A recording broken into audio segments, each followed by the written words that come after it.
하면서 선민의식을 가진 이주민이 고음 토템, 고음을 토템의 상징으로 여기는 부족하고 연대해서 고조선을 만들었다라고 아이들에게 해석을 해서 가르쳐요. 그 이제 단군 왕검이 알고 있는 고조선이 우리가 알고 있는 우리나라 최초의 국가. 그러다가 이 고조선이 말기에 이제 그러다가 그래서 이제 그 고조선은 뭐 기원전 뭐 2000몇백 년 뭐 그러니까 2333 그죠? 기원전 2333년에 단군 고조선이 만들어졌다. 그래서 단기라는 표현을 쓰잖아. 단기라는 표현을 써서 그 서기 2000년이 4333년이고 그로부터 우리가 지금 15년이 지났으니까 2348년 그게 단기야. 들어봤죠? 단기. 단군 왕검으로부터 계산을 하면 우리나라의 기원이 그러니까 지금의 2015 더하기 2333 그래서 4348년 이게 현재 단군을 기원으로 한 연도다. 이게 단기 개념이야. 단군 왕검부터 시작됐다 고조선이 하나.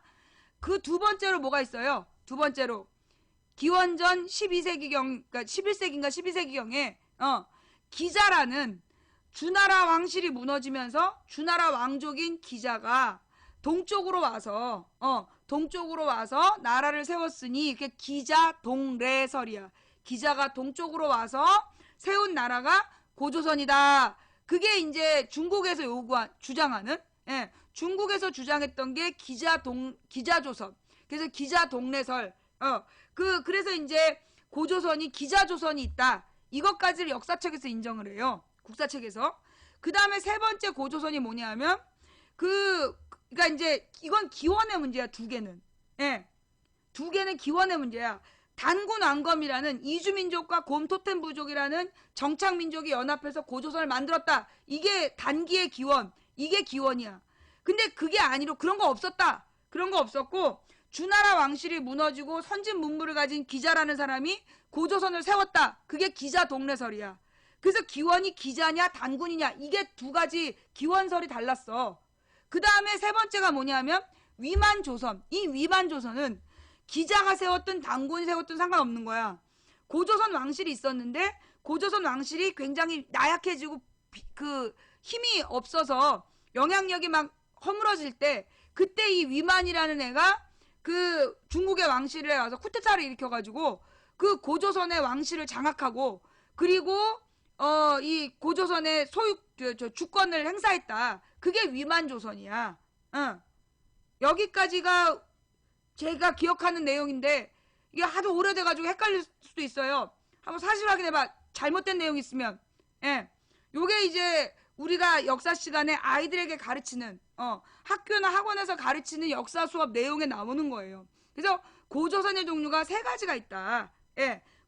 고조선의 종류가 세 가지가 있어서 단군 왕검의 고조선, 기자의 고조선, 그 다음에 위만조선. 이 위만조선은 둘 중에 누가 세웠든 고조선 왕실이 무너져갈 때 위만이라는 애가 원래 우리 조선족이지만 그 중국 땅에서 세력을 키워서 고조선 왕실을 무너뜨린 쿠데타 세력이다. 이렇게 가르치는 게 위만이야. 그런데 중요한 건 그 이번에 박근혜 정부에서 국정교과서 대표 지필진으로 뽑은 그래서 상고사에 대한 서술을 늘리겠다고 얘기한 바로 그 최몽룡 교수는 우리의 고조선의 기원을 뭘로 잡는다? 위만조선으로 잡는 사람이야. 단군조선도 아니요. 기자조선도 아니요. 위만조선이 고조선에 유일했다. 그러니까 고조선의 정부체제를 갖춘 건 위만조선이었다. 라고 주장하는 사람이 지금 박근혜 정부의 국사편찬 대표 지필이 되는 거야. 그러니까 이제 쉽게 얘기해서 지금 이 긴 설명을 딱 쉽게 얘기하면 그거야. 단군 왕검을 부정하는 국정교과서, 단군 왕검의 고조선을 부정하는, 단군 조선을 부정하는 국정교과서? 그래서 제목이 된 거야. 이해가 돼요? 지금 자, 여기까지 이해가 돼요? 지금 박근혜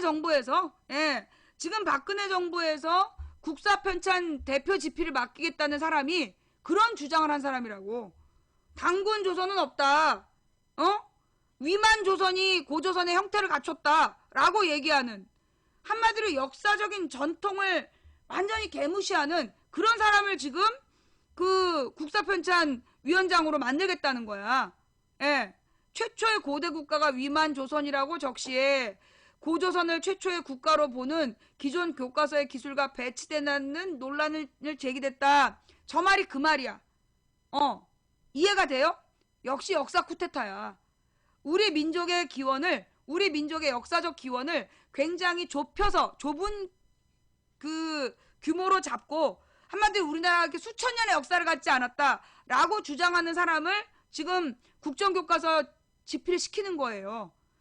더 웃긴 게 뭐냐, 공개할 만한 2명 중에 하나가 저런 수준이야. 지금 명단이 공개되지 않은 애들은 얼마나 더 후졌겠냐고. 얼마나 더 기가 막힌 애들이 지금 저 국정교과서를 쓰겠다고 모여있겠냐고. 그나마 박근혜 정부에서 자랑스럽게 공개한 애가 단군조선을 부정하는 사람이라고. 그게 왜 문제냐 이런 거지. 즉 박근혜와 그 일당은, 박근혜 정부의 구성원들은 단군 고조선이 뭐 중요하냐 이렇게 보는 거야. 우리 민족, 이건 다른 말로요. 여러분, 우리가 단군 왕검을 배울 때 국민윤리 시간에도 단군 왕검을 배워요. 뭘로? 단군 왕검에 그 정치 철학이 나와. 그게 뭐야? 홍익인간. 들어봤죠? 홍익인간이라는 게 무슨 얘기냐? 넓을 홍, 이로울 익. 그래서 널리 인간을 이롭게 하다. 그래서 인간 다수의 인간을 이롭게 하는 것을 정치의 목적으로 천명한 거야. 그래서 민주주의의 시작이라고 보는 거야. 우리나라의 자생적 민주주의의 시작을 홍익인간에서 찾는 거야. 그게 단군왕검의 의미예요. 단군왕검이 추구했던 세상의 정치 철학이 홍익인간, 그러니까 널리 인간을 이롭게 하겠다. 그래서 다수에 의한 정치, 이거를 맨 처음에 천명한 게 단군왕검의 홍익인간이란데, 지금 위반 조선이다. 그러면 이게 쿠데타한 애가 고조선 세웠다 이렇게 얘기하는 거야. 그래서 우리 민족의 기원도 부정하고 우리 민족의 정치 철학도 부정하고, 그게 지금 박근혜가 쓰려는 역사책인 거예요. 여기까지 이해가 돼요? 제가 혹시 뭐 설명 잘못한 게 있나요? 먼저 설명 잘못한 게 있다라면 그 부분을 우리 저기 시청자 게시판에 올려주시고요. 잘못한 게 없다면 이해가 되십니까? 설명이 너무 빠른가? 여기까지 이해가 됐어요? 이해가 안 되신 분들이 혹시 계시면 이 부분에 대해서는 그 저기 재방송을 좀 봐주시기를 부탁드리면서, 예, 재방송을 봐주시기를 부탁드리면서, 예, 자, 그래서 은인가? 주나라가 아니라 은나라? 은나라가 망하면서 그 기자가, 하긴 기원전 12세기니까 그렇겠네.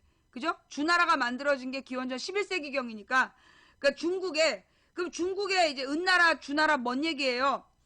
중국은 이제 우리나라는 역사를 어떻게 봐요? 고조선 다음에 그 뭐 사만과 연립정부, 그러니까는 남쪽에는 사만이 있었고 위쪽에는 부여가 있었고, 부여, 고구려, 옥저, 동해, 사만이 있었다. 그게 이제 고조선 다음에 부여, 고구려, 옥저, 동해, 사만을 연맹왕국 시대라고 불러요. 고조선 시대, 그 다음에 연맹왕국 시대. 그리고 고조선이 세 가지. 그러니까 단군조선, 기자조선, 위만조선, 고조선. 그 밑에가 뭐다? 부여, 고구려, 옥조, 동해, 사만. 그래서 연맹왕국 시대. 그 뒤가 삼국시대. 고구려, 백제, 신라, 삼국시대. 사실은 사국시대라고 해야 돼. 가야가 꽤 오래 살아있었으니까. 고구려, 백제, 신라, 가야까지 삼국시대가 있고, 그 밑에가 뭐예요? 그 북쪽은 발해가 통일하고 남쪽은 신라가 통일해서 남북국시대. 그 밑에가 뭐야? 발해가 먼저 멸망하고 신라가 멸망하고, 그러니까 신라가 이제 막 분열되잖아. 후삼국으로 분열됐다가 고려로 완성이 된다. 그래서 이제 고려 시대가 오고, 그 다음에 이제 고려 말에 왕실이 무너지면서 역성혁명을 일으켜서 정도전이 역성혁명을 준비해서 이성계를 왕으로 하는 조선이 건국됐다. 조선 말에 고종이 대한제국이라고 개명을 했으나 일본에 의해서 국권을 피탈당했다. 그리고부터 36년 후에 광복을 찾았고 3년 뒤 대한민국 정부가 수립되게 됐다. 그래서 지금까지 봤다. 이게 우리의 역사라면 중국의 역사는 저 옛날 아주 먼 옛날 기원전 3000년경에 하나라라는 그 저기 도시국가가 있었다. 그 하나라 다음으로 있었던 게 은나라였다. 그래서 이 하나라 은나라에 그 유명한 은나라에 유명한 그 왕이 있어. 사망오제가 은나라인가 그렇죠. 3명의 뭐 황제와 뭐 5명의 저 지혜로운 황제가 있었다. 그게 이제 하나라 은나라 요때 예. 그 주나라까지도 들어가나? 그래서 이제 하나라 은나라가 그 이제 중국의 고대 왕조인데 이 하나라하고 은나라는 역사적인 저기 증거라기보다 신화적인 존재였어. 그런데 은나라가 터가 발견돼서 은어, 그 다음에 이제 하나라의 도시국가의 터까지 발견돼서 하나라도 역사적인 존재가 있었다. 그래서 하나라, 은나라, 주나라까지가 기원전 3000년에서 기원전 그 12세기까지 그 존재했던 그 1800년 동안에 존재했던 그 뭐라나 신비로운 왕조 이야기. 그 다음에 이제 은나라가 망하면서 주나라가 건국이 돼. 주나라가 건국이 돼서 주나라가 어떤 정책을 피느냐 하면 주왕이 그 뭐라나 자기의 친인척들에게 나라를 나눠주고 그 봉건 제도라 그래서 각각 쪼개서 관리를 잘해라. 그래서 봉건 왕국으로 주나라가 건설이 돼서 봉건제 시조가 돼. 근데 이게 주나라가 한 400년이 지나니까 이게 여러분 혹시 몇 대조 할아버지의 그 손자하고 친하게 지내요? 뭐 10대조 할아버지하고 손자가 친하게 지내냐? 안 친해. 이게 400년이 지나니까 봉건 제후들이 원래는 한 시에서 시작됐지만 이미 다 그 뭐라 그러나 적대적 관계가 된 거야. 그래서 주나라 말에 춘추 전국시대가 돼. 춘추 전국시대가 열리고 그 춘추 전국시대를 통일한 게 누구냐? 그러니까 춘추 5패 전국 7웅 그걸 통일한 게 수나라. 그 수나라가 대단한 나라야. 그래서 양쯔강에서 이 황하강까지를 대운하로 연결해서 그 대운하로 연결했던 게 지금까지 관광자원 되고 있는 나라가 중국이잖아. 그 수나라, 근데 그 수나라가 누구 때문에 망했어? 고구려 때문에 망한 거 아니야. 고구려에 쳐들어왔다가 미안해 헷갈렸어요. 미안해요. 춘추 전국 시대를 최초로 통일한 게 진나라 진시황. 예, 써야 돼. 자, 그럼 우리 여기부터 다시 할게요. 미안해요. 내가 딴 생각했어. 오늘은 동양사. 예. 오늘은 동양사를 한번 해봅시다. 자,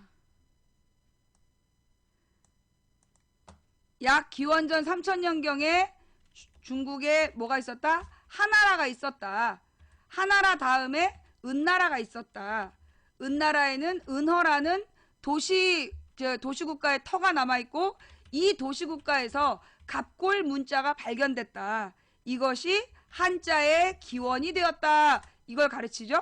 그 다음에 이제 이 주나라가 은나라 말에 아주 나쁜 왕이 나오고 그 왕을 훈계했던 사람이 주나라를 세워서 이 주나라가 그 귀족들에게 친인척들에게 땅을 나눠주어서 봉건제도 그러니까 분할해서 관리를 시키는 제도를 만들었던 게 주나라였다. 근데 주나라가 400년이 지나자 어떻게 됐어요? 각 제후들끼리 서로 싸움이 붙어서 춘추 5패 그래서 5개의 큰 나라로 나누어져서 계속 싸웠던 거야.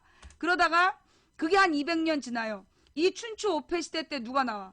춘추 5패 시대 때 살았던 게 노자, 그 다음에 공자, 노자하고 공자의 시대가 춘추 5패 때야. 그 다음에 이게 아마 말기에, 그렇지.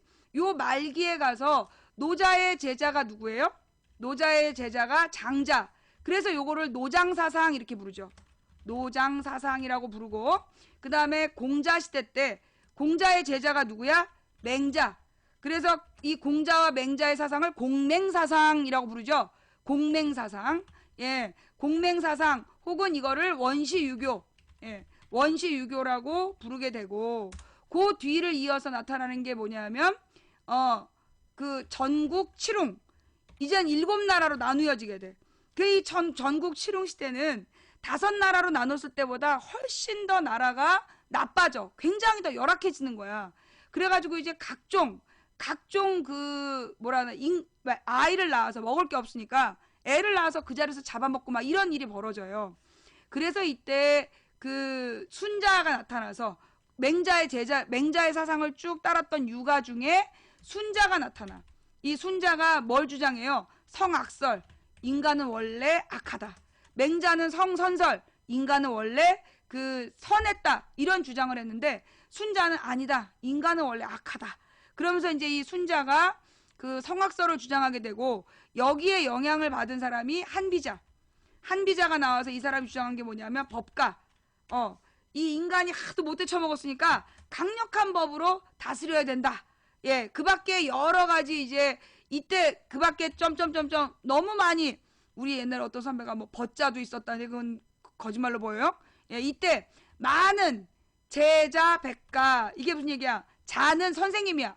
모든 선생님이 백가지 사상을 연구했던 시대. 한마디로 이 춘추 전국 시대는 많은 정치 철학이 탄생하던, 예, 놀자 벗자 막 이러면서 어떤 선배가 뻥을 쳤어. 이게 바로 제자 백가의 시대였다. 한마디로 나라를 부국강병의 정책을 연구하던 시대, 요게 제자 백가의 시대였다. 이걸 통일한 게 누구예요? 진시황의 나라 진. 그래서 얘가 자기가 처음으로 나라를 통일한 첫 번째 황제다. 그래서 진시황제. 지금 차이나라는 이름의 기원도 이 진시황제였는데 이 진시황제는 왕이 되자마자 뭘 했어요? 일단 뭐 문자, 도량형, 화폐 이런 걸 다 통일해. 문자와 도량형과 화폐를 통일하고 무조건 통일 다 똑같이 복색도 통일하고 그러자 이거에 대해서 그러면서 이 사람이 진시황이 16년인가 밖에 정치를 못해요. 근데 이제 이러면서 강력한 그걸 뭐라 그러더라? 법가 사상을 중심으로 해서 예, 법가 사상에 바탕한 강력한 국가 부국강병 제도를 썼어. 그러자 이거를 요거를 비판했어요. 누가? 유학자들이 진시황을 비판하자 진시황이 어떻게 했어요? 유교 서적을 불태우고 쪼개고 불태워 아예 다 끊어가지고 그 당시에는 전부 다 대나무 편에다가 대나무를 얇게 썰어서 거기다가 글을 썼는데 그걸 전부 다 끊어내고 불태워버려 책을. 그 다음에 유학자들을 묻어버려. 그게 분서갱유야. 왜? 이 유학자들의 사상은 뭐였기 때문에 이 공맹사상 원시유교에서 나왔던 게 뭐냐? 민본사상이었어요. 민본사상. 이게 민본사상이라 그래서 정치의 근본은 백성이다. 백성을 중심으로 한 저항권을 인정하는 게 공자와 맹자의 사상이었어. 그런데 얘는 이제 법가사상, 강력한 이 부국강병을 하겠다라고 진시황에 그랬는데 유학자들이 이걸 비판하니까, 진시황을 유학자들이 비판하자 유학 사상을 갖다가 묻어버리는 거야. 불태우고 묻어서 지우려고 했던 게 그게 진시황이었다. 그러나 이 진시황이 16년 만에 불로초를 구하다가 뭐 수은 중독으로 죽었단 말이죠. 확 죽어버리고 그 뒤에 초나라와 한나라가 대결을 해서 여기서 누가 통일을 해? 유방이 통일을 하게 되는 거죠. 예, 유방이 통일. 그래서 초나라의 영웅이 누구야? 초나라의 영웅은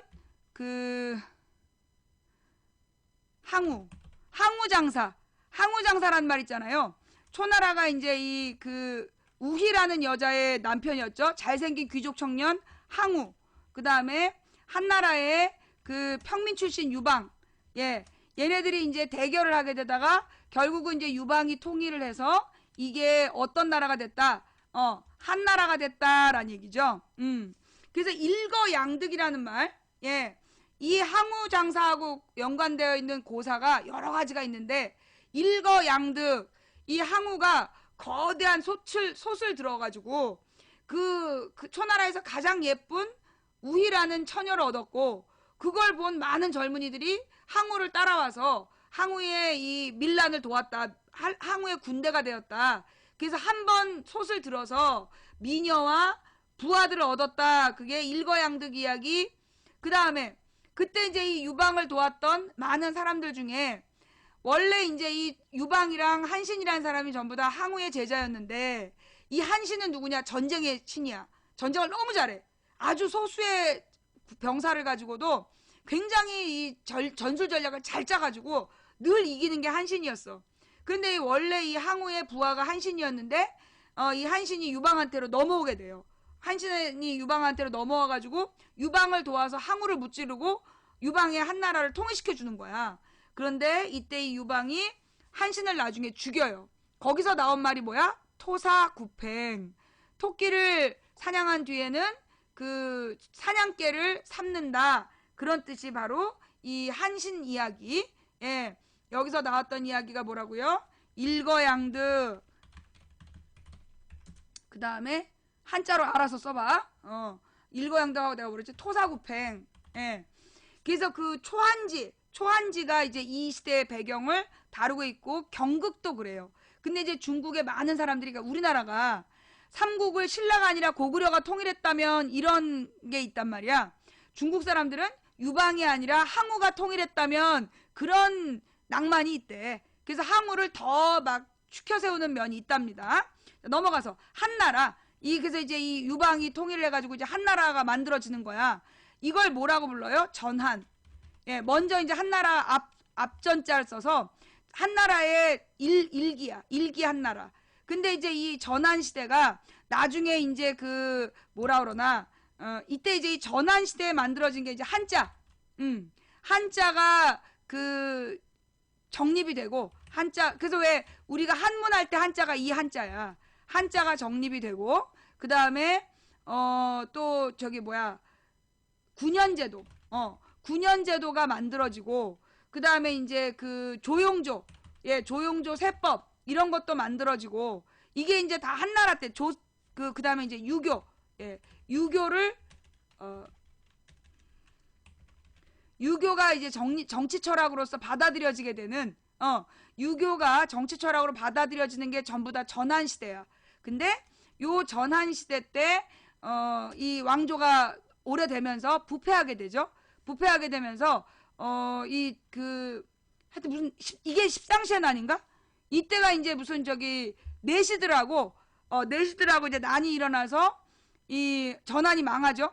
요게 뭐였지? 중간에 망하는 거. 어떤 사건을 거쳐. 그래서 전한이 끝나고 서력기원. 예. 홍건적은 훨씬 뒤야. 예. 이게 이제 전한이 끝나고 이제 후한이 만들어져. 예. 그 이제 나라 안에 혼란이 돼가지고 그 지배 세력의 부패함. 예. 지배 세력의 부패함과 권력 부패. 권력이 부패하면서 그 모든 제도가 무너지고, 그래서 이제 그 후한으로 바뀌게 된다.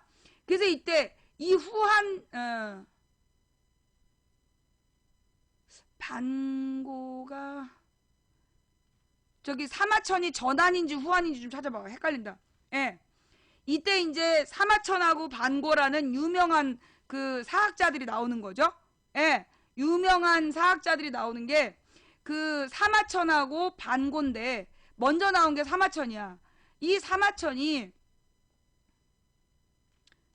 후한이야? 어디야? 아니, 손자는 저 제자백가 시대 때야. 예. 여기 이제 이때 손자병법 할 때 이 손자도 이때 제자백가 시대 때 있었던 사람. 사마천의 사기 있잖아요. 그게 이 사람이 전한. 예. 전한 시대다. 예. 우리가 지금 역사 교과서에 관계된 인물이니까 사마천, 이 사기를 쓴 사람인데, 이 사기라는 게 뭐냐? 가령 우리나라의 조선왕조 실록이라든가 이런 그러니까 이 동양의 역사책을 그 정리한 게 사마천이야. 조선의 역사책을 정리한, 그러니까 동양의 역사책의 서술 방식, 뭐라 그러나 왕조로 나누고 연대별로 쓴 다음에 각 시대의 어떤 특징을 기록하고 마지막에 열전, 인물에 대한 이야기까지 쭉 쓰는 동양사 편집 원칙을 정립된 게 사마천 때다. 예, 연대기적 기술. 그래서 이게 이제 사마천의 사기라는 게 굉장히 그래서 역사적으로 중요한 의미를 가지는데, 사마천에 얽힌 전설이 있죠. 사마천이 원래 굉장히 잘생기고 똑똑하고 그러면서 이제 역사 서술을 하는 가업을 잇는 가문이었는데, 그러니까 중국은 이렇게 이 역사적 서술을요 가문이 대를 이어서 했나 봐요.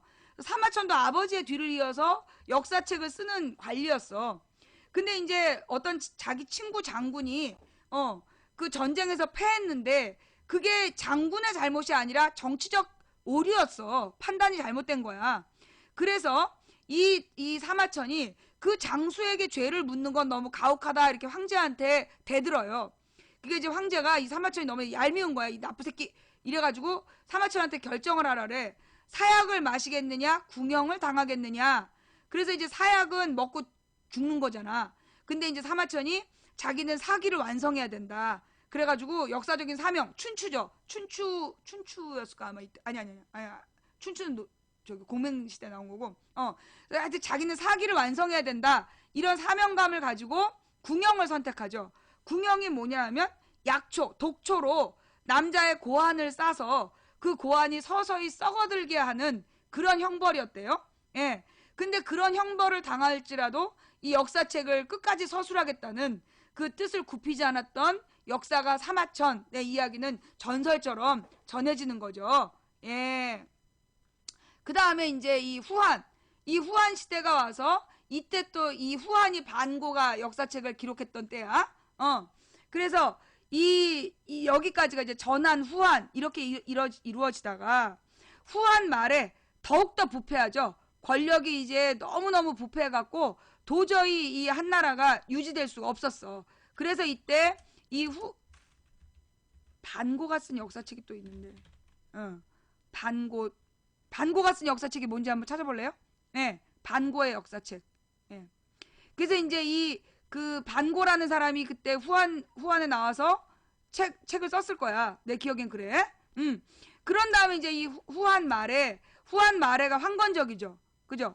황건적의 난을 비롯해서 이제 권력이 부패하고 권력 부패, 민생 파탄, 예, 권력 부패, 민생 파탄, 그 다음에 외적의 침입 이런 것들이 심해지자 이때 이 외적과 도적을 토벌하는 장수들이 나타나죠. 그게 누구야? 조조, 그 다음에 이제 조조 유비, 그 다음에 손권, 예, 조조 유비 손권이 나타나서 위나라, 그 다음에 유비의 총나라, 그 다음에 손권의 오나라. 이걸 배경으로 쓴 게 뭐예요? 삼국지연의. 여기서 이제 이 연의라는 표현이 뭐냐 하면 요 연의라는 표현이 뭐냐면 예기체로 풀어 쓴 역사책. 예. 반고의 한서질이지. 땡큐. 예, 고마워요. 역시 우리는 함께 만들어지는 이 삼국지연의라는 게 그 조조 유비 손권의 이야기를 쓴 내용이죠. 그래서 여기에 보면 이 유비의 부하들이 관우와 장비였고, 유비의 부하가 관우와 장비였고, 이 조조가 굉장히 더 큰 나라를 가졌고, 나중에도 통일하는 것도 조조죠. 그래서 이 조조는 대국을 만들기에 더 훌륭했지만, 유비는 한나라 한족의 한실 왕족의 뿔이었어. 그래서 이제 그런 명분을 가지고 했지만 참 처음부터 끝까지 등신스러웠던 그게 유비. 그 다음에 이제 이 손권, 오나라의 손권이 어느 때는 위나라 편을 들고 어느 때는 총나라 편을 들면서 삼국의 세력 균형이 이루어지던 시대가 삼국지 나오는 시대이고, 그 다음에 여기서 통일한 게 누구라 그랬어요? 통일한 게 조조라 그랬잖아. 근데 조조가 통일을 해가지고 통일을 다 했어. 통일을 다 했고 이제 드디어 조조의 왕조가 열리나 했는데 부하한테 배신을 당해. 예. 부하한테 배신당해서 그 부하 이름이 누구야? 사마 뭐지? 하여튼 사마씨, 사마 머시기야. 사마스는 용사마 아니야. 사마씨한테 사마라고 시작되는 이름의 부하한테 배신을 당해요. 예, 사마의. 그래서 이때 그 사마씨가 만든 그 왕조가 뭐야? 진나라. 근데 그럼 저 진시황의 진하고 한자가 틀려. 이때 나오는 진은 한자가 틀려. 근데 이런 진은 배신을 하고 만들었잖아. 그래서 얘가 옮겨가요. 예, 얘가 이제 동남쪽으로 쫓겨가면서 얘는 이때가 동진인가 그렇지. 그래서 이제 이 진나라를 만들었다가 얘가 쫓겨나면서 이 자리에 어떤 시대가 만들어지냐면 남북조 시대. 그래서 이 남북조 시대가 그 북쪽에는 북은 5 오랑캐가 16개의 나라를 세우는 5호 16국 시대. 어마어마했어. 그 다음에 남쪽에서는 이 송은 그 주자하게 송나라가 아니야. 한자가 또 틀려. 제, 양, 진, 뭐 기타 등등 이런 나라들이 만들어지면서 이 북쪽은 그 뭐라 그러나 유목민의 문화. 북쪽은 유목민의 문화가 그 유행을 하게 되고 남쪽은 화려한 귀족 문화. 그래서 이 위쪽은 누구하고 친해? 우리나라의 이제 고구려 쪽하고 친하고 요 남조 중국의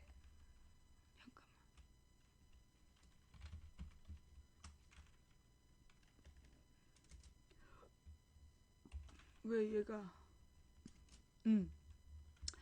이 중국의 남조의 화려한 귀족 문화가 어디에 영향을 주었다?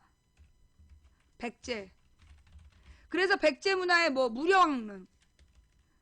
우리가 백제의 많은 문화를 가보는데 그 되게 독특한 저기 아치형으로 벽돌 조그맣게 쌓아놓은 거 봤잖아. 벽돌 아치. 요게 이제 이 무령왕릉인데요. 그 무령왕릉에 영향을 준 게 남조, 중국의 남조의 화려한 귀족 문화였다라고 우리가 가르치죠. 그 다음에 이제 이 남북조를 통일한 게 누구야?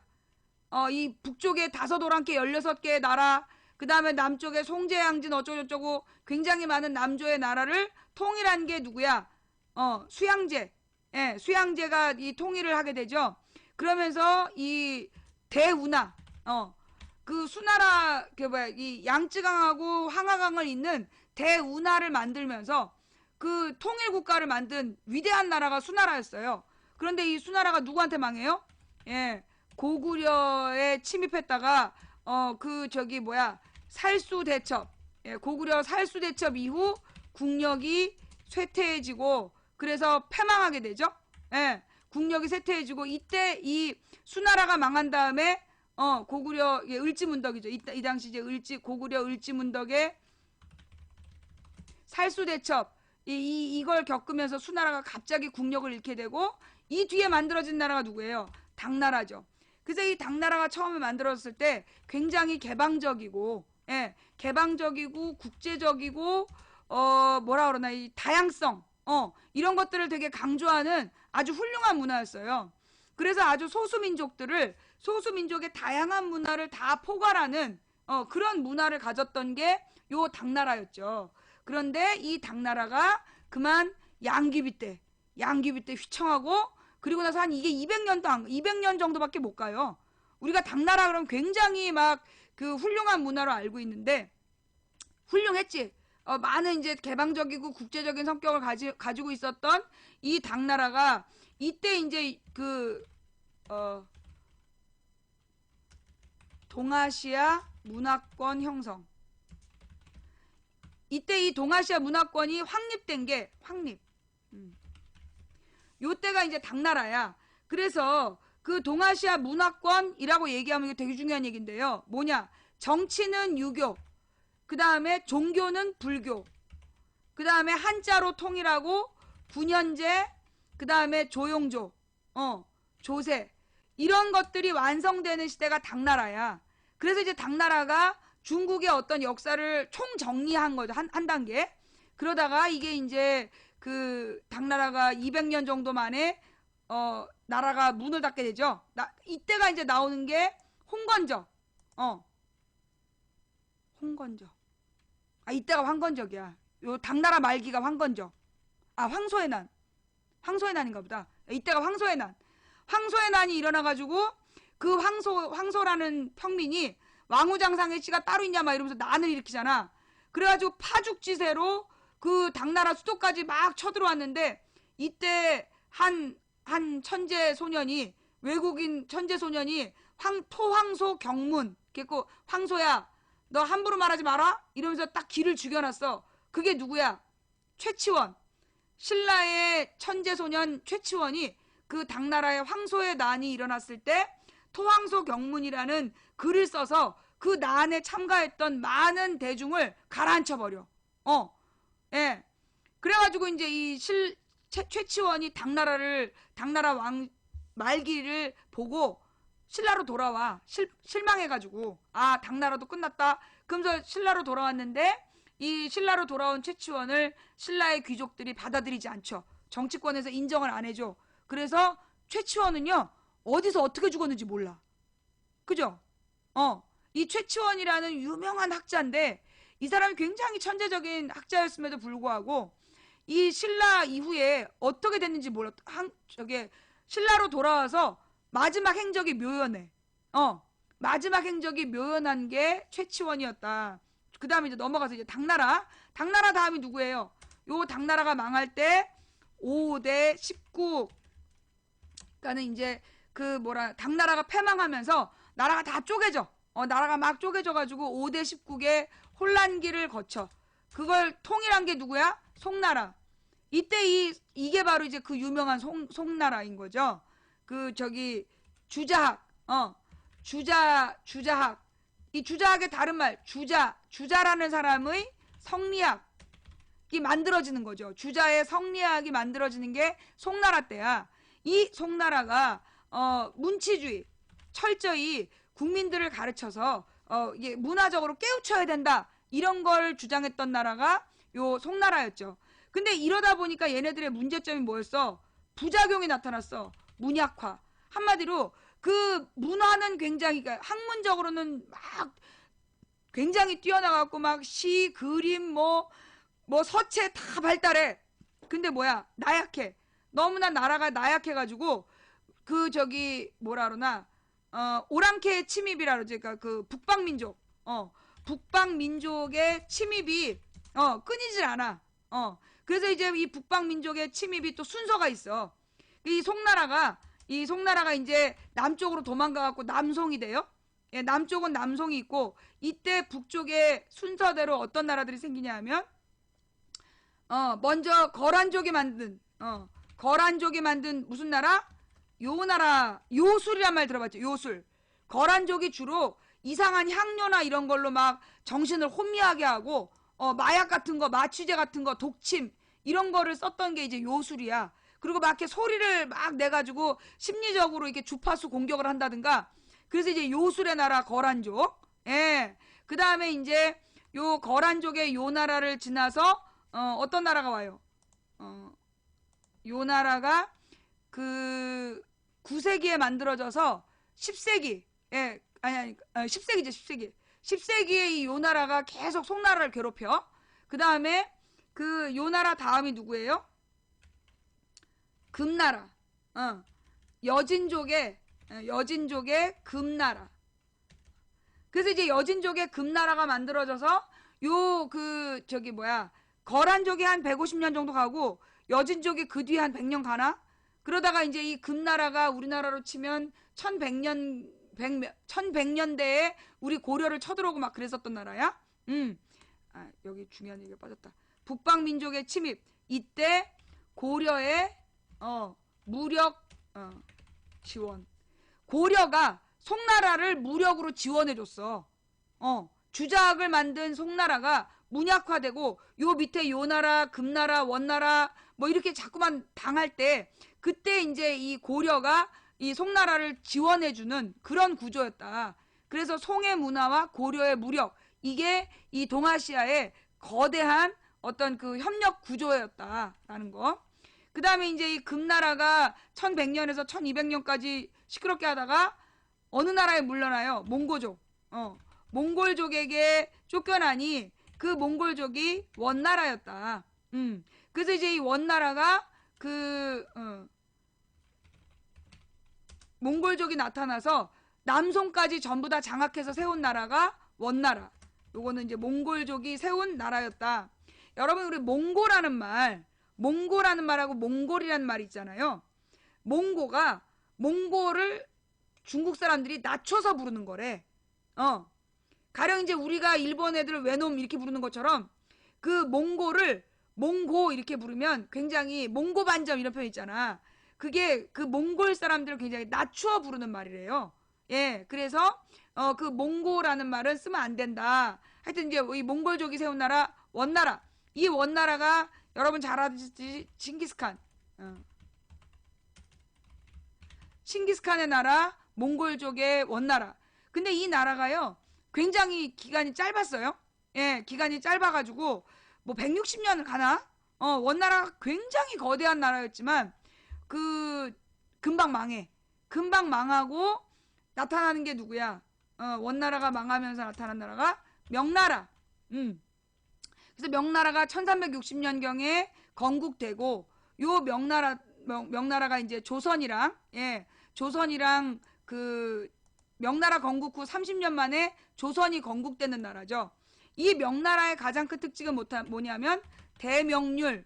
그래서 이 동아시아의 법을 완성한 사람이 완성한 그 법전이 대명률이야. 그래서 이 대명률에 그 따라서 주변국이 이 법전을 만들고 그랬단 말이야. 요 대명률이 우리나라의 경국대전에 영향을 주고 이 조선에 영향을 줬던 게 명나라였다. 그러나 그래서 이제 이 조선에서 이 명나라를 그 특히 사대주의 얘기 강조하시는데요. 이 4대는 언제부터 나왔냐? 당나라 때부터 있었어요. 예, 4대라는 건 당나라 때부터 있었어.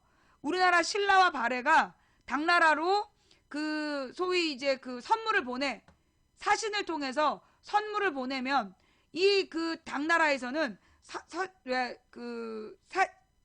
약소한 나라에서 선물을 보내오면 거기에 10배에서 20배를 물건을 선물로 다시 하사했어요. 그걸 뭐라고 불러? 그걸 무역이라 그래, 무역. 그걸 무슨 무역이라 그러죠? 예, 그걸 무슨 무역이라 그래? 조공무역. 그래서 4대주의, 큰 나라를 섬기는 그런 비겁한 그 굉장히 안 좋은 걸로 일본 놈들이 우리한테 가르쳤는데, 이 4대라는 건요, 일본도 우리한테 4대 했어요. 예. 그 일본도 우리에게 4대 했다고. 우리나라에 선물 바치고 우리나라에서 곡식을 받아가고 그랬어. 그럼 지들도 부끄러운 거야. 결국은 이 4대주의라고 이야기하는 건 어떤 사람이 그럼 4대주의는 없었나요? 있었어요. 있긴 있었는데 여기서 중요한 얘기. 4대라는 걸 우리는 오해하면 안 된다. 무슨 얘기냐? 우리가 약소국이기 때문에 어쩔 수 없이 명나라를 따라야 된다. 그렇게 생각하는 거. 그게 누구야? 그게 4대주의야. 그런 4대주의는 누가 그런 걸 했을까요? 친명파. 명나라에 이렇게 명나라 사신들이 왔다 갔다 할 때 막 가서 사바사바하고 여자 대주고 막 이러면서 관계를 맺었던 놈들. 그 놈들이 조선 왕실 안에서 명나라의 입장을 대변하면서 지금 우리나라의 친일파들이 일본의 입장 대변하듯이 우리나라의 또 이 국방부에 미국의 이 무슨 무기회사 브로커들이 국방부 장악하듯이 그런 놈들이 있었어. 친명 4대 관료들이 무조건 명나라를 팔아서 자신의 권력적 이익을 도모했던 놈들, 그들이 4대주의였어요.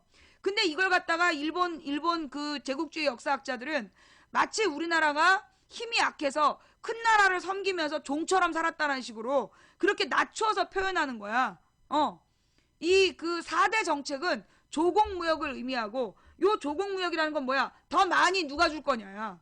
명나라를 형님으로 모셔서 명나라가 우리한테 10배를 준 거야. 10배, 20배. 나중엔 어떤 일이 벌어지냐면 명나라 말기에 조공 오지 말라 그래. 야 그만 와 막 그래. 왜냐하면 디립다 갔거든. 1년에 몇 번씩 갔거든. 그럼 1년에 몇 번씩 가서 10배, 20배로 내놓으라 그러니까 이게 명왕실이 막 거덜이 나는 거야. 그리고 이제 조공을 거부하는 그런 일까지 있었던 거예요. 그래서 그 당시에 이제 이 조공 무역이 굉장히 중요한 그 경제 교류의 수단이었다. 그때 많은 문물들이 들어오고 우리 나라에서도 자생적인 학자들이 많이 발달할 수 있었던 그런 의미였다. 좌우지간이 명나라가 언제 망하느냐? 조선에 영향을 미쳤지만 그러나 임진왜란 이후 국력 쇠퇴. 예, 국력이 막 허물어져요. 그래서 명나라 말기에 누가 나타나? 후금이 나타나. 후금이 나중에 청나라가 되는 거야. 그래서 이제 이 후금이 나와서 그 명나라하고 막 싸울 때 이때 요 교체기에 우리나라 광해군이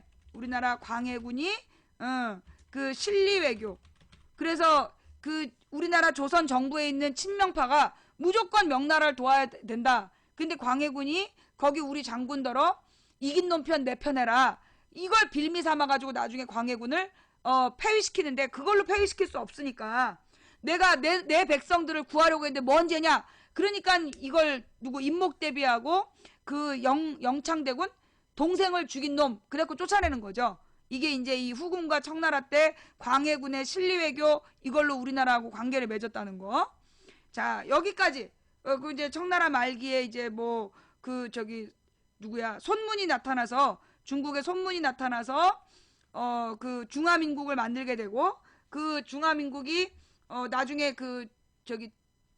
모택동에 중화인민공화국에 밀려나면서 대만으로 넘어가서 지금 대만에 있었는데, 그 얘기 알죠? 야, 이 중요한 얘기다. 대만하고 중국이 지금 그 49년 이후에 처음 만난다는 거. 만났대나 만난대나. 그 얘기 들었지? 그러니까 원래 이제 중국이 청나라가 있었잖아. 청나라가 있었는데, 청나라가 이제 하도 잦은 외세에 치니까 여기 대비해서 제대로 못하면서, 걔 누구야? 서태후가 이제 이 나라의 정치를 개판으로 만들어갖고 이 청나라가 결국 망하게 된다고. 청나라가 망한 다음에 손문이 주도해갖고 만든 국민당, 손문의 국민당을 중심으로 해서 중화민국이라는 게 만들어져요. 그리고 손문이 죽었던가 물러나고 장개석이 그 뒤를 이어서 중화민국으로 집권을 하게 되고, 그때 이제 이 중화민국을 만드는 과정에 중국 북부지방에 있었던 괴뢰 정부가 원세계의 나라야. 만주국. 그 얘기를 해야 되겠구나. 청나라 말에 손문의 공산당, 무슨 얘기야? 손문의 국민당, 여기에서 추진했던 게 중화민국 운동이에요. 예, 뭐 삼민주의 뭐 나오는 거죠 이게. 그래서 이제 손문의 국민당이 중화민국을 추구하려고 했고요. 이때 이 손문과 그 다음에 이제 이 중국 공산당, 손문의 국민당과 중국의 공산당이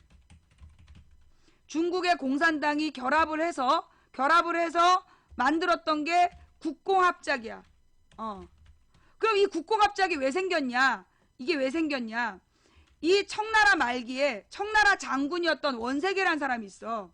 청나라 말기에 청나라 장군 원세계가 그 청황씨를 무너뜨려요. 쿠데타를 일으켜. 쿠데타를 일으키고 그 군벌 정부를 만드는 거야. 군벌 정권을 만들었는데, 요 군벌 정권에 잔당하고 그 일제가 결합을 해서 만들어진 게 이게 만주국이야. 예. 원세계의 군벌 정권과 그 다음에 일본 제국주의, 일제 세력이 결합을 해서 만들어진 게 만주국. 맞죠? 그래서 이 만주국의 소위 만주국 군관으로, 만주국 군관으로 박정희가 신청해서 혈서 쓰고 지원했던 게 저 만주국이야. 저 만주국을 무너뜨리기 위해서 손문의 국민당과 중국의 공산당이 합작을 해서 1차 국공합작을 이루어서 원세계의 군벌 정부를 무너뜨리는, 몰아내는 민족운동을 했고, 그러다가 이제 결국은 우린 장개석으로 배웠어. 장개석의 국민당이 모택동을 몰아내. 모택동의 중국 공산당을 이겨요. 그래서 이제 얘네들을 몰아냈는데, 하여튼 어떻게 해야 되냐? 하여튼 여기 뭐 얘네 장개석과 모택동의 대립. 그래서 맨 처음에 모택동이 물러나요. 먼저 졌어. 그런데 얘가 어떻게 했어? 홍군의 대장정. 모택동의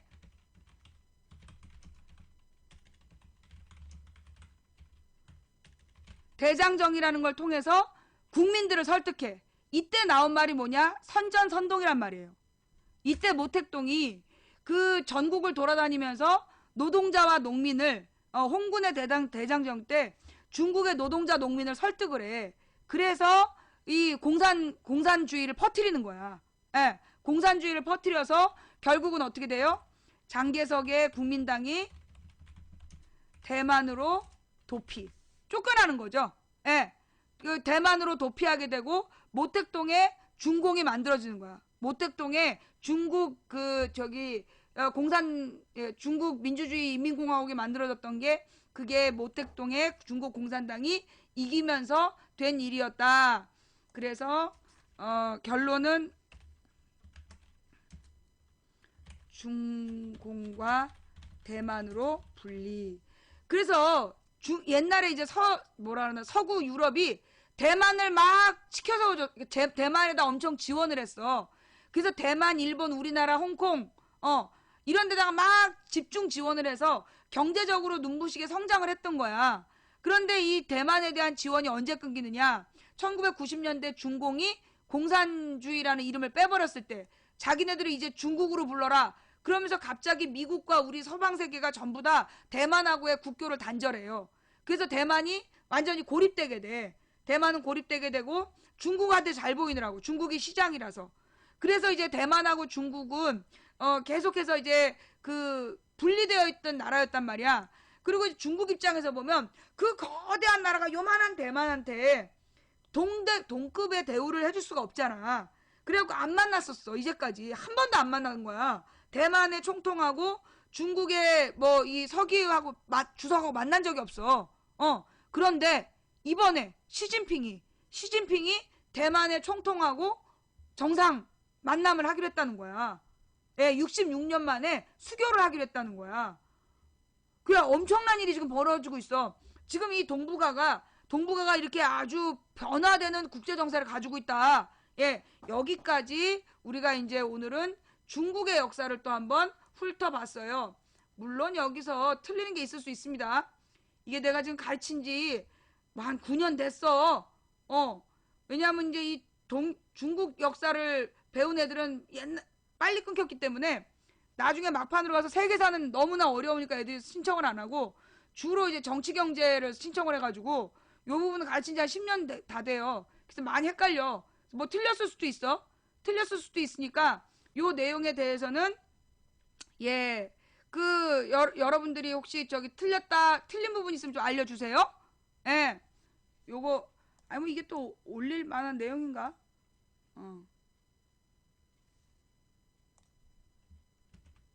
예, 그러면은 올려드릴게요. 망치 부인의 대충 동향사. 예.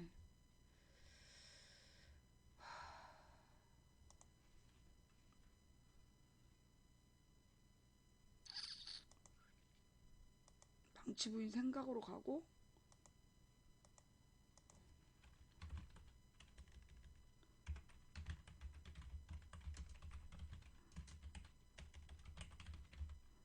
이게 뭐 정확하진 않아요. 예, 정확하진 않기 때문에 그리고 뭐 이게 이 중국의 역사를 어떻게 우리가 다 다루겠어. 근데 이 정도만 알고 있어도 이 정도의 그 흐름만 알고 있어도 여러분이 이제 중국의 어떤 역사가 어떻게 있었구나 이 정도는 감을 잡을 수 있는 거죠. 그럼 누가 뭔 말하면 나 그거 알아? 라고 얘기할 수 있는 거죠. 자, 그러면 언제야 이 우리나라하고의 역사의 관계를 한번 또 훑어볼까요? 예, 우리 여기 하나 더 빼먹었구나. 한나라, 은나라 요때가 우리나라는 뭐가 있었어? 고조선이 있었던 거죠. 고조선. 예, 이때가 이제 이 한나라, 은나라 요때 우리는 고조선 시대. 요 한나라, 은나라, 주나라, 춘추 전국 시대까지가 전부 다 고조선이야. 진나라까지도. 예. 진나라 요때까지도 전부 다 우리는 고조선이었는데 전한이 성립되던 시대, 전한이 성립되는 그 직전에 혼란기 있잖아. 그러니까 진시황이 망하고 진시황이 죽고 그 혼란기를 틈타서 이때 위만이 쿠데타를 일으키는 거야. 위만이 쿠데타를 일으켜서 요때 이제 위만 조선이 건국된다. 요거는 우리 이렇게 가로를 칠게요. 예. 위만 조선이 등장하는 시대. 예. 여기가 기원전 330년인가 그래. 기원전 300년대인가? 위만 조선이 요 진나라하고 아니다. 전국 칠흥 때인가 보다. 전국 칠흥 요 시기인가 보다. 진나라가 성립되던 이때. 그죠? 요 근처에 이제 위만 조선이 들어가.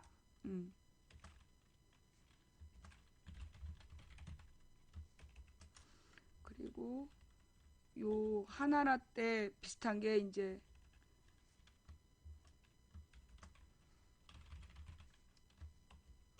그 단군 고조선이 한나라 때고, 그 다음에 이제 은나라 말에 그 기자,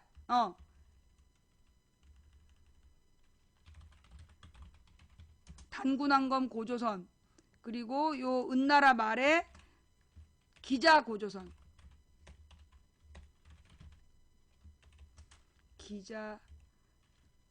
기자조선, 다른 말로 기자 동래설이 있었던 때고, 요 그러니까 300년 근처 200 몇십 년경에 이 위만 조선이 나타나고, 그 다음에 이 전한 때 전한이 망하고 전한 후한이 망한 다음에 우리에게는 어떤 일이 벌어지느냐, 요때 요 시기 우리 또 중요한 일이 벌어지죠.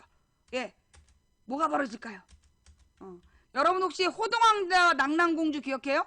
예, 호동왕자와 낙랑공주 그 들어봤지? 한사군.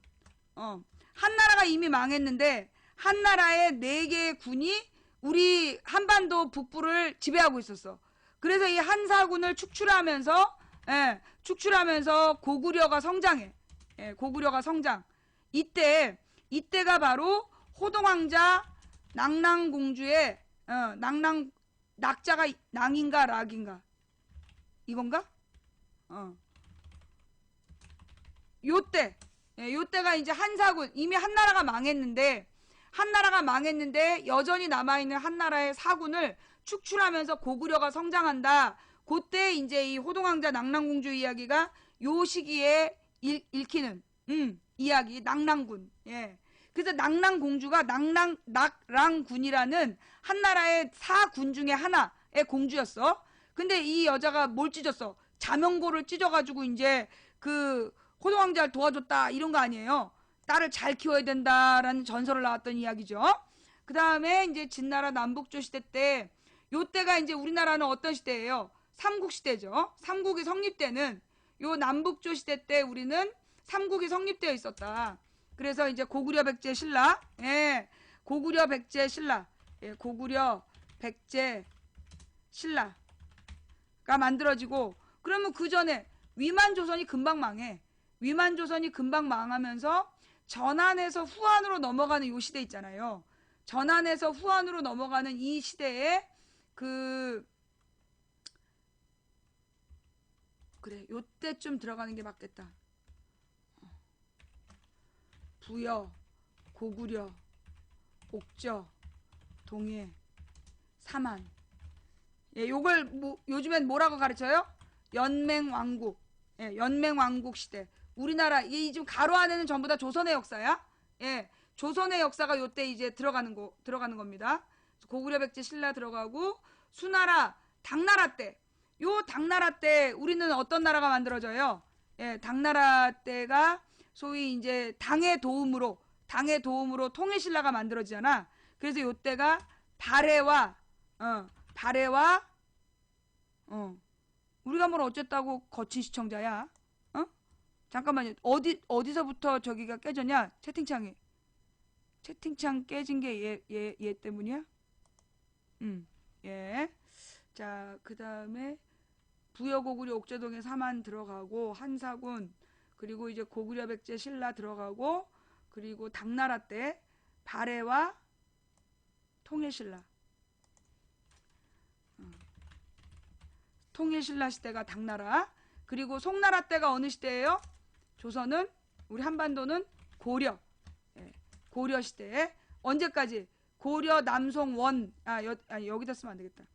송나라부터 그 저기 원나라까지가 고려.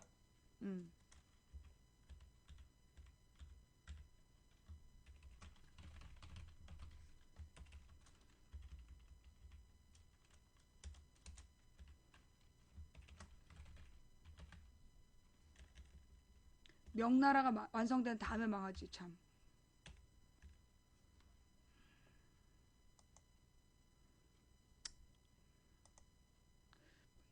네? 그래.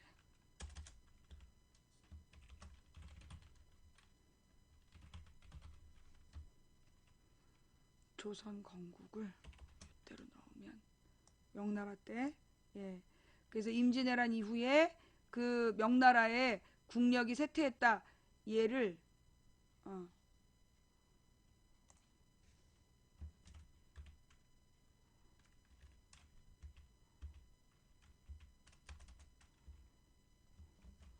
임진왜란 이후 명나라 국력이 쇠퇴하고 후금과 청나라가 만들어진다. 그 다음에 이렇게 해서 거의 이제는 뭐 됐잖아, 그죠? 그 다음에 원세계 요때가 그 원세계의 만주국이 만들어지던 시점이 우리나라가 이제 그 조선이 패망하고 대한제국 대한제국이 만들어지던 시대, 그리고 원세계 손문 장개석 요때가 20년대 30년대 40년대 이야기, 그리고 이제 1990년 90년대에 중국 개명, 그리고 2015년에 2015 중국 대만 수교. 예. 이러면 이제 조선의 역사를 사이사이 끼워 넣고, 그리고 이제 동양사가 정리가 되는 거죠. 혹시 틀린 게 있으면, 내가 하도 오래돼 갖고 이게 기억이 잘 안 나니까 잘못된 내용이 있으면 좀 알려주세요. 예. 이거를 다시 대충한국사 이거 삭제하고 글쓰기로 들어가서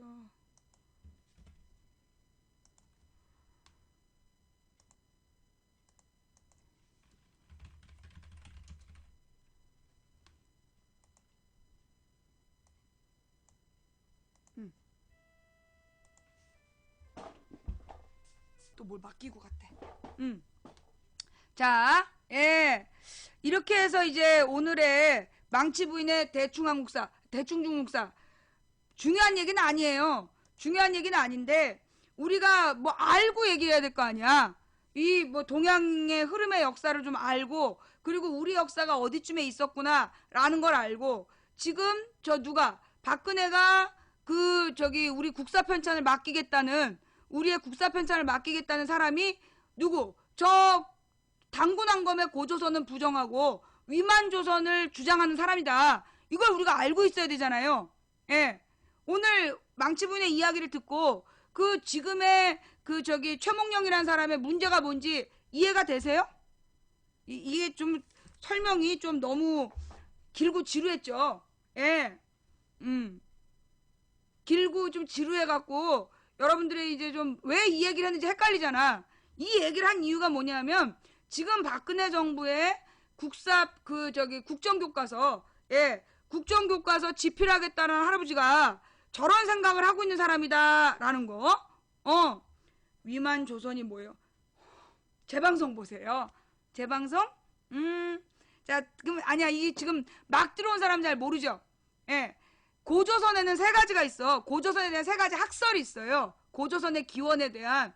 그래서 우리가 잘 알고 있는 환웅이 곰을 꼬셔가지고 분가분가해서 당군을 낳았다. 그래서 당군 왕검의 고조선, BC 2333년에 건국된 고조선의 이야기, 단군 왕검의 고조선. 두 번째가 뭐냐면 기자라는 중국 사람이 은나라가 망한 다음에 동쪽으로 와서 우리 한반도에다가 고조선을 건국했다. 기자 동래설, 요 학설이 있고요. 그 다음에 이제 이 기자 동래설이 아마 김부식의 주장인가 그랬을 거야. 이게 우리나라 무슨 학자가 쓴 얘기야. 옛날에 쓴 얘기. 그 다음에 3번째가 이제 위만조선은 누구냐 하면, 원래 위만이 그 고조선 사람인데 중국에 가서 막 중국 북부지방에서 떠돌이를 했던 사람이야. 근데 이제 용병처럼 떠돌이 했던 사람인데 고조선의 왕실이 마지막에 굉장히 나약해져. 부패하고 나약해질 틈을 타서 이 위만이 고조선을 먹어버려. 쿠데타를 일으켜갖고 왕권을 뺏어. 그래서 위만 조선이 그 저기 뭐야 중개무역을 하면서 그 저기 한때 풍미하다가 금방 망해. 금방 망하고 고조선이 멸망한 이후에 부여, 고구려, 옥저, 동해, 사만 연맹왕국이 성립되게 되는 거예요. 예. 노잼인데 왜 봐? 자, 여기까지. 그래서 오늘 이 이야기를 쭉 설명한 거야. 예. 어떻게 좀 도움이 좀 되셨어요? 그동안에 무슨 저 중국의 역사 이런 거 잘 몰랐는데 오늘 망치부인 이야기를 듣고 나니까 뭔 말인지 보인다. 그렇죠. 그러면서 이 동북공정이라는 게 뭐냐? 동북공정. 그게 뭐냐 하면 이제 중국의 학자들이 우리나라 이제 그 한반도 북부에 있었던 고구려와 발해의 역사가 한반도의 역사가 아니다. 중국 소수민족의 역사다라고 주장하는 게 동북공정이에요. 예. 그 동북공정을 따라하는 사람이 지금 박근혜 정부의 이번에 국정교과서 집필진이다 라는 거. 예. 뭔 말인지. 예. 좀 도움이 됐어요? 예. 좀 도움이 됐길 바라면서 자, 그러면 제가 지금 이제 또 내가 인터뷰를 하나 한다 그랬죠? 예. 자, 그다음에 지금 이제 아직 시간이 안 됐어. 국정교과서를 하겠다는 국정교과서를 하겠다는 사람이 이번에 정부에서 2명을 깠어. 명단을. 나머지는 극비야. 어떤 놈들을 데려다 놓고 숨기는지 모르겠는데 웬 개잡놈들을 데려다 놨는지 감히 이름도 못 밝혀. 2명만 공개했는데 하나가 최몽룡이라는 사람이고 이 사람이 단군 왕검을 부정하는 사람이야. 단군 고조선은 국가가 아니었다라고 주장하는 사람을 지금 국정교과서를 쓰게 하는 거고 또 한 명이 누구냐 하면 이화여대 교수인데 이 사람은 뭐냐 논문을 썼어. 몇 년 전에 국정교과서 옳지 않다. 검정교과서로 가야 된다라고 논문 썼던 사람이야. 그런 사람을 데려다가 지금 국정교과서를 쓰게 하는 게 박근혜 정부다까지 설명했고요. 자, 그러면서 이 하나만 더 아니 됐다. 여기까지 하고 일단 인터뷰.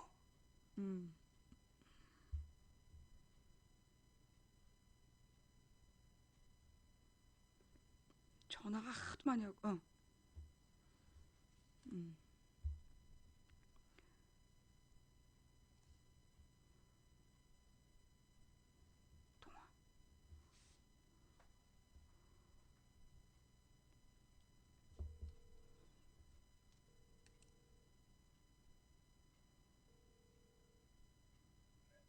네, 저 윤용배 선생님이십니까?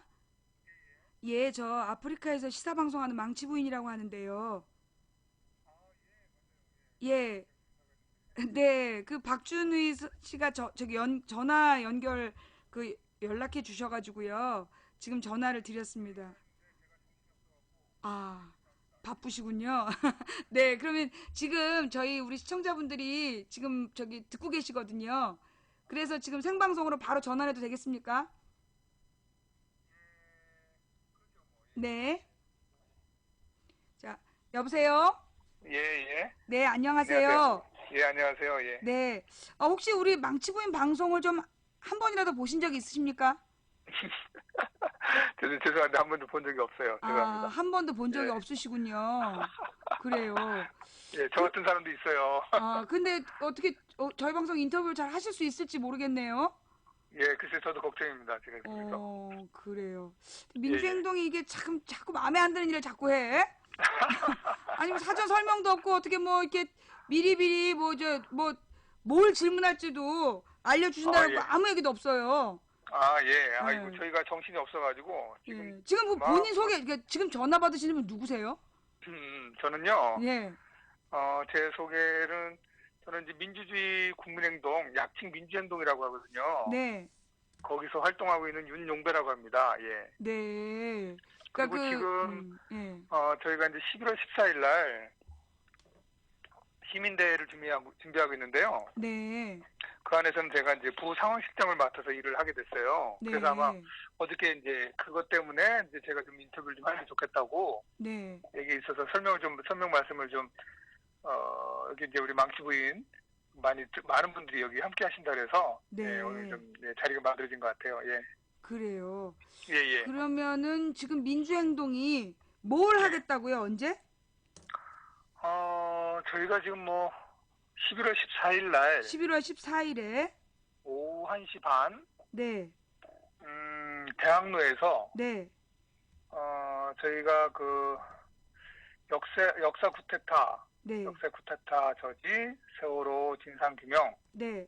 민생 민주 수호 시민대회를 해요. 예. 좀 대회 명칭이 좀 긴데 네. 어쨌든 한마디로 좀 얘기하면 어쨌든 이 박근혜 정권의 지금 일방 복주가 좀 너무 좀 심해서 많은 네. 이제 국민들이 많이 분노하고 있고 네. 또 염려하고 있고 그래서 뭔가 행동을 해야 되지 않냐 뭐 이런 네. 의견들이 많이 계신데 그건 이제 많은 시민분들의 좀 마음을 담아서 시민대회를 저희가 개최하기로 했어요. 예, 시민대회. 예. 그래서 이제 지금 민주주의 국민행동 민주행동하고 4.16 국민연대 네. 그다음에 이제 한국사 교과서 국정화 저지 네트워크 예. 이 세 개 단체가 공동 주최하는 시민대회예요. 예. 네. 자, 잠깐만요. 한번 정리해 보면 그 11월 14일에 오후 그러니까 낮 1시 30분에 대학로에서 역사 예. 쿠데타 저지 및 민생 민주 수호를 위한 시민 대회라는 게 열린다. 이게 세월호 주체는 진상규명도 들어갑니다. 예, 주체는 역사 이제 쿠데타 저지, 민주행동하고 예. 그다음에 이제 세월호 때문에 만들어진 4.16 연대분들하고 그다음에 이제 국정교과서 반대를 위한 그러니까 저지 네트워크, 국정화 저지 네트워크 이분들이 같이 공동으로 준비한 시민대회가 열린다 이런 얘기죠? 예. 네, 그렇습니다. 그래요. 예. 그럼 여기서 이 시민대회라는 거는 뭘 어떻게 하겠다는 건가요?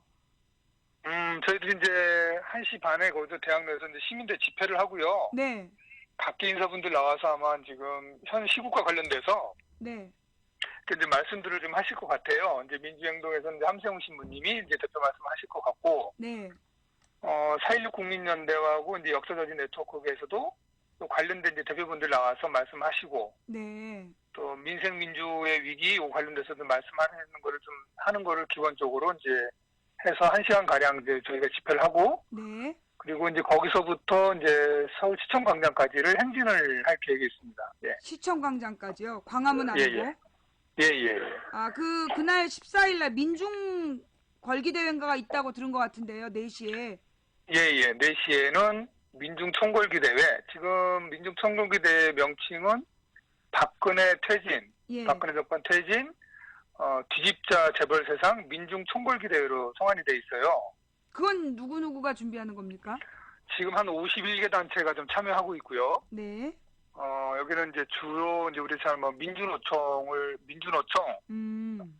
그다음에 이제 그 전국 농민의 총연맹, 그 노동자 농민, 빈민 시댁에서 청년 학생, 여성, 장애인, 모든 분들이 다 함께하는 네. 그런 뭐 시국대회라고 보시면 될 것 같아요. 예. 아, 그러니까 그게 지금 광화문이 아니라 시청 광장에서 열리는 겁니까? 그 장소는 이제 광화문 광장으로 좀 돼 있습니다. 근데 저희는 예. 일단은 행진은 예. 이제 저희가 일단 시청 광장으로 일단 갈 거고요. 네. 거기서 이제 항 매듭을 짓고 난 다음에 이제 그 자리에 있는 전체 시민들과 함께 이제 광화문으로 가는 이렇게 가게 되지 않을까 좀 싶습니다. 예. 아, 그러니까 아예 그 정리 집회를 위해서 시민대회에 참여하신 분들이 정리를 시청광장에서 하신다는 거군요. 정리 집회 개념보다는 총궐기 대회는 4시에 이제 광화문 광장으로 돼 있어서요. 네. 민중 총궐기 대회에 앞서서 네. 지금 여러 부문의 그 사전 집회 성격의 대회가 있어요. 네. 근데 시민 대회도 이제 그 대회 일환으로 좀 진행을 하는 거로 설명드릴 수 있을 것 같네요. 예. 그러니까 이제 여기저기서 그날 그 시간대에 각 단체별로 사전 행사들을 하고 예. 그리고 나서 이제 4시에 광화문으로 모인다 이런 얘기죠. 광화문 광장으로. 예. 그래서 광화문 광장으로 모이기 전에 시민대회에 참여하신 분들은 서울시청 광장에서 이제 일부를 마감하고 다시 광화문광장으로 이동한다 이런 얘기신 거죠? 예, 예, 예, 예. 그래, 알겠습니다. 네, 그래서 예, 예. 이 대회를 이 준비하시게 된 그 이유를 좀 간단하게 설명 가능하십니까? 민중총궐기대 말씀하시는 거죠? 네, 먼저 시민대회부터요. 시민대회는 아까도 좀 말씀드렸던 것처럼 저희가 이제 올해 그 민주노총 노동자 농민 빈민을 중심으로 해서 어쨌든 지금 이제 현 정권의 퇴행이나 네, 이런 그 독재적 행태에 대해서 더 이상 이렇게 묵과할 수가 없지 않냐. 네. 이렇게 가다가는 진짜 뭐 대한민국에 이게 지금 뭐 어떻게 정말 심각한 위기가 아니냐 이런 의견들이 좀 많이 있었고요. 네, 그런데 논의 끝에 이제 11월 14일 날 민중총궐기대회를 하자라고 하는 결정도 있었습니다. 네, 예, 그래서 이제 그 대회가 있었고, 이제 그 대회를 준비하면서, 그러면 이제 뭐, 각계 여기 좀 참여하는 여러 단위들은 먼저 사전에 자기 사전 집회를 하고, 네. 그리고 이제 민중총궐기대회를 모이자, 이런 논의가 있어서 저희들은 이제 그 계획에 기초해서 이번 이제 총궐기대회하고 시민대회를 하게 된 겁니다. 예. 네. 그래서 그러니까 가령 이제 민주노총 소속도 아니고 그다음에 이제 전국 농민회도 아니고 예, 그렇게 그러시죠. 이제 그 뭐 4.16 연대분도 아니고 소속이 없는 분들은 그럼 이제 우리가 여기 대학로로 모이면 되겠네요.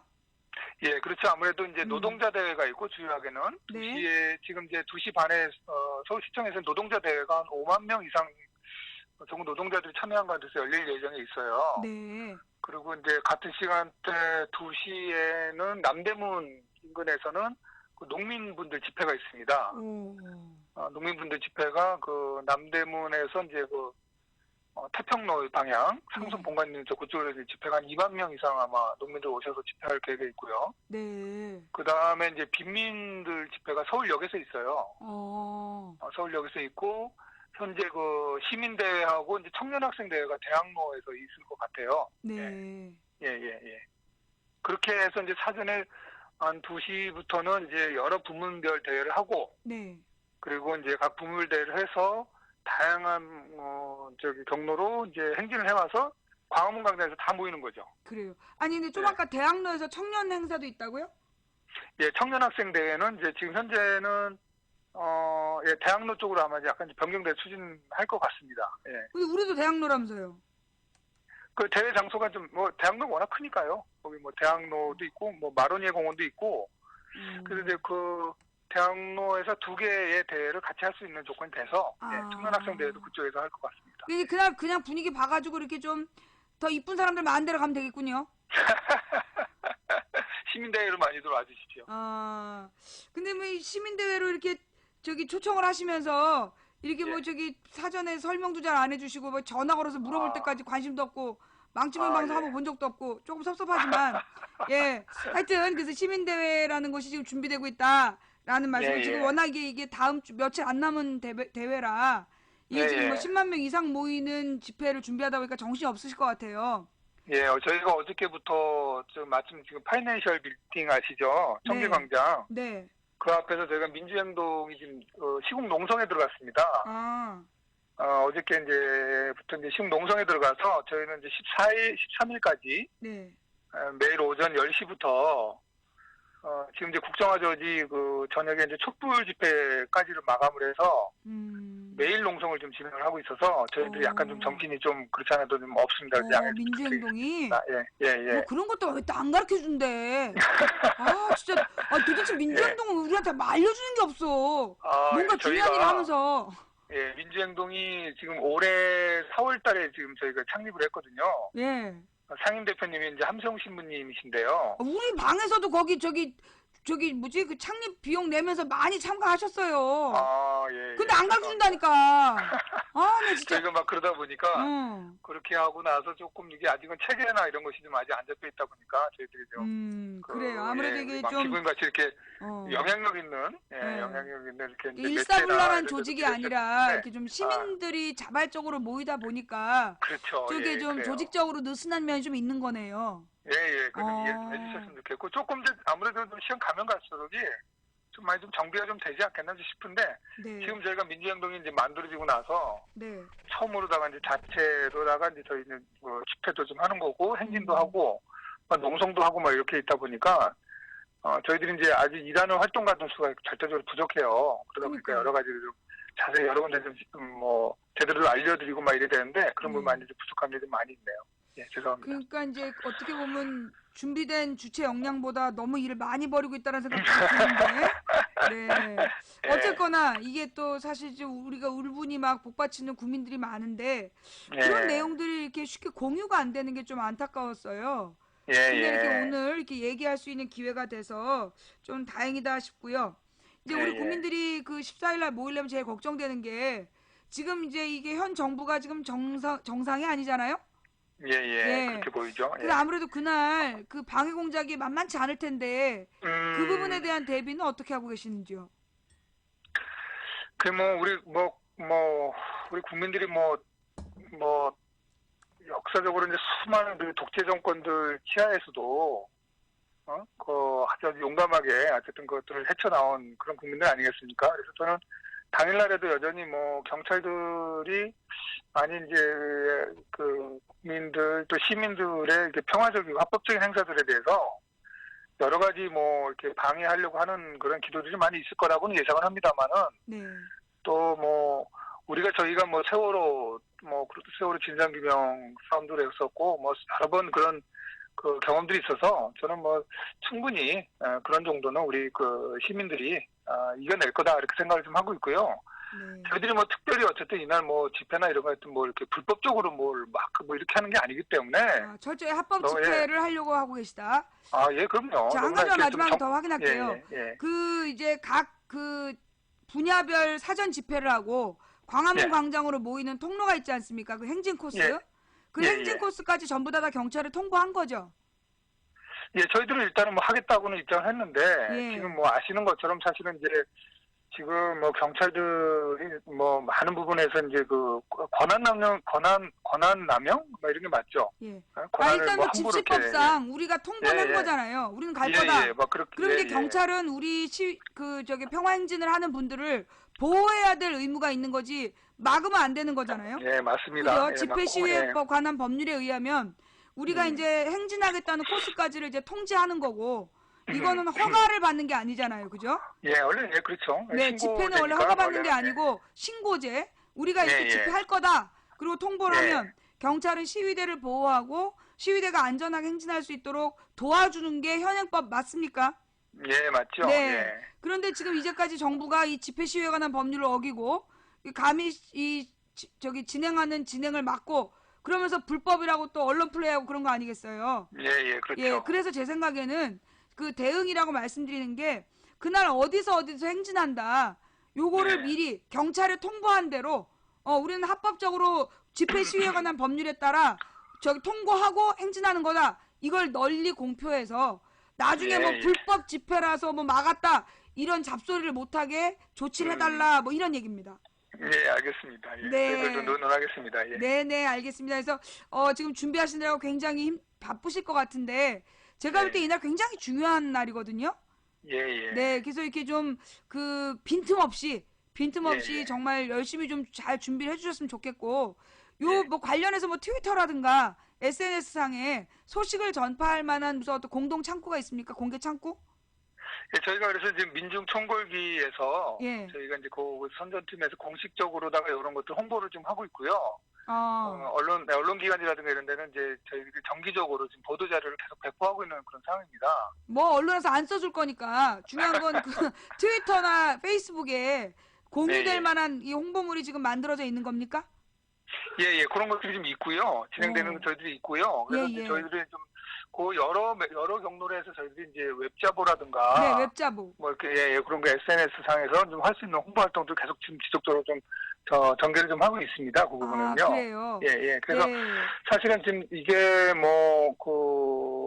그 공개 매체라든가 이런 데서 사실은 많이 안 다뤄져서 그렇지 지금 상당히 좀 많은 시민들 속에서는 14일 날 특히나 이제 요 며칠 전 어제 그저께인가요? 이제 국정교과서 일방적으로 이제 고시되고 하면서 이대로는 더 이상 안 되겠다고 하는 국민 여론이 많아서 14일 날 한번 힘있게 한번 모이자라고 하는 그런 기운들이 이제 곳곳에서 많이 저희들이 감지를 하고 있어요. 저도 우리 동네 전철역에 기둥에 이 14일 홍보를 한 포스터를 봤어요. 어떤 예, 분이 예. 맞지만 말고 맞서 싸우자 이렇게 해가지고 예. 포스터를 딱 붙여놓고 가셨는데 가슴이 예. 좀 두근거리더라고요. 예, 예. 네, 되게 중요한 행사니까 지치지 마시고 그리고 지금 괜히 막 이렇게 날마다 농성하시느라고 많이 피곤하실 것 같은데 관리 예. 잘하셔서 당일날 14일날 뭐 이렇게 흐트러짐이 없이 준비 좀 잘 부탁드릴게요.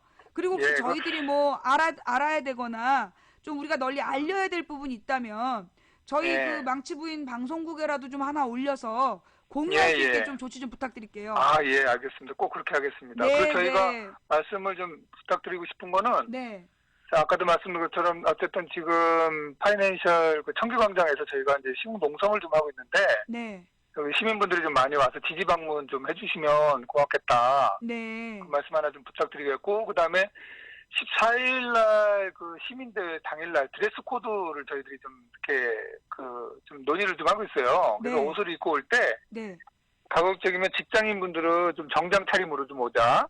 이렇게 좀 얘기되고 있고, 그다음에 당일날은 아마 이제 신부님, 수녀님, 뭐 이렇게 이제 성직자, 이제 종교인분들도 많이 나오실 것 같아서, 네, 이제 그런 분들은 또 그렇게 예복 같은 것도 갖춰 입고 나오시고, 예, 뭐 이렇게 아마 이제 좀 이렇게 서로의 좀 이런 것들을 좀, 다양한 분야에서 왔다라고 하는 걸 서로 이제 옷으로서, 옷을 좀 그렇게 복장을 좀 준비하면서 서로 확인해보자는 네. 그런 논의들이 좀 있어요. 그래서 시민대에 오실 때는 여러 이제 그런 그런 부분들 같이 좀 함께 좀 고려해서 참가를 같이 해줬으면 고맙겠네요. 예. 아, 그러면 이제 뭐 저처럼 왜 특정 어디 소속된 게 없어서 늘 일상복으로 추리닝을 입는 사람은 추리닝 입고 가도 됩니까? 아, 그렇죠, 좋죠. 아, 예. 이제 우리 같은 이제 그다음에 지금 배추들은 저희들이 뭐 그렇게 추리닝을 해서 입어도 된다. 아마 이날은 유모차 부대들도 나오지 않을까, 우리 아, 아이들도. 예, 자신의 엄마들이 존재를 나오죠. 드러낼 수 있는 드레스 코드를 준비해서 와라. 그렇죠. 예, 오케이, 예. 알겠습니다. 예, 예, 저는 저 예. 도봉산에서 출발하니까 등산복 입고 갈 수도 있겠네요. 네. 아, 이게 망치 부인님 그리고 도봉산 또 오신지 알고 있겠습니다. 저희가 네, 등산복 네. 입고 오시면. 알겠습니다. 그러면 우리 예. 그날 한번 예. 얼굴 뵐 수 있도록 그때까지 예, 예. 그 건강하게 식사 잘 하시면서 건강 관리 예, 예. 잘 하시면서 준비해 주시기 바랍니다. 예, 고맙습니다. 네, 14일날 뵐게요. 들어가세요. 예. 자, 지금 이분은 우리 지난 4월 달에 가서 만났던 그 민주행동, 민주주의 시민행동의 줄임말 민주행동, 민주행동에서 그 11월 14일 집회를 준비하시는, 왜 오늘 나한테 연락이 없을까 했더니만 지금도 계속 집회 중인 거야. 어제부터. 괜히 난 또 짜증냈네. 왜 나한테 전화한다는데 전화가 없냐고. 아, 바쁘셔서. 네. 아, 우리 11월 14일 날 우리가 만나는 이유는, 우리가 모이는 이유는 분노한 거지만, 단지 분노만 갖고는 이 싸움 오래 할 수가 없어요. 특히 이 국정교과서 문제를 비롯해서 우리 민생민주 수호하는 문제는, 민생과 민주주의를 수호하는 문제는 이게 오늘 이제 이게 11월 3일이 시작됐잖아요. 엊그저께 시작이 돼서 이게 앞으로 언제까지 민주주의를 완전히 수립될 때까지 오래 걸리는 싸움이에요. 이 오래 걸리는 싸움은 어떻게 해야 된다? 재밌게 해야 된다. 그래서 그날 최대한 이쁘게 입고 오세요. 스님들은 승복 입으시고 신부님은 신부님 그걸 뭐라 그러지? 로만 칼라라로나? 하여튼 성직자의 제복을 입으시고 예복을 입으시고 그다음에 이제 직장인들은 이제 정장을 입으시고 저처럼 백수는 추리닝 혹은 등산복을 입고 그러면서 우리가 이제 다 같이 모이자. 그래서 이제 유모차 부대도 온다니까 살림을 잘 하시는 분들은 이제 앞치마를 두르고 오셔도 될 것 같아요. 근데 제가 앞치마를 두르면 굉장히 많은 분들이 두려워하실 것 같아요. 저 여자가 저 앞치마를 두르고 무슨 짓을 할까? 그래서 혹시 또 청와대로 음식 테러를 하러 가나? 뭐 이런 생각들을 하실까봐 저는 앞치마 안 할 겁니다. 좌우지간 그렇게 준비해서 모이자라는 안내 말씀 드렸고요. 자, 그럼 아까 우리 하던 이야기 마저 돌아갈게요. 하던 이야기를 들어가서 어머 어떡하면 좋아. 이거 녹화를 너무 오래 했는데? 지금 1시부터 해갖고 2시간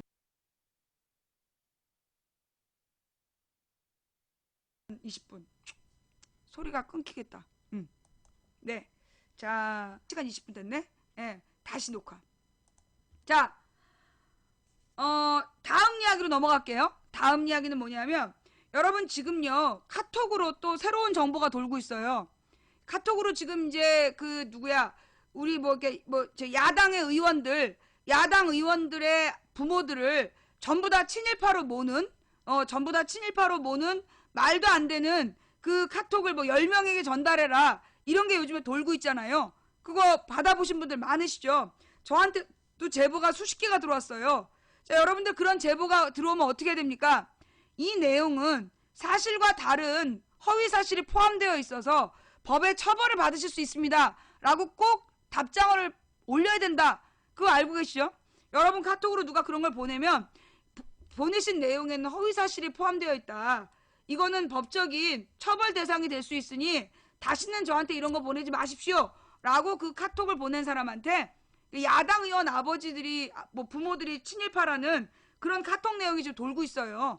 뭐 10사람에게 전해달라 이러면서 예, 아주 조직적으로 유포되고 있거든요. 그래서 그런 걸 받게 되면 해당 내용에는 그러니까 지금 보내신 내용에는 허위 사실이 포함되어 있으니 법적인 고소 대상이 될 수 있습니다. 이 내용을 관련자에게 제보하겠다라고 한마디 올려주세요. 그래야 다시 그런 짓 못해요. 뭔 말인지 알았죠? 그게 누구든 어떤 게 허위냐? 자, 내가 정확히 알고 있는 건 뭐야? 김근태 의원의 세 형이 월북했다. 명백한 허위 사실이에요. 예. 김근태 의원의 세 형이 월북했다. 내가 나머지 사람들은 자세히 몰라. 그냥 정확히 알고 있는 건 김근태 의원의 세 형이 월북했다는 내용. 그 내용 분명한 허위 사실이에요. 요거 김근태 의원 쪽에서 고소할 수 있는 내용입니다. 예. 그러니까 여러분들이 그 허위 사실을 유포하면 법적인 처벌을 받을 수 있다. 이걸 분명히 알려주시도록 하세요. 아시겠죠? 그 다음 두 번째로요. 어떤 문제가 돌고 있느냐? 오늘 받은 내용 중에는 뭐가 있느냐면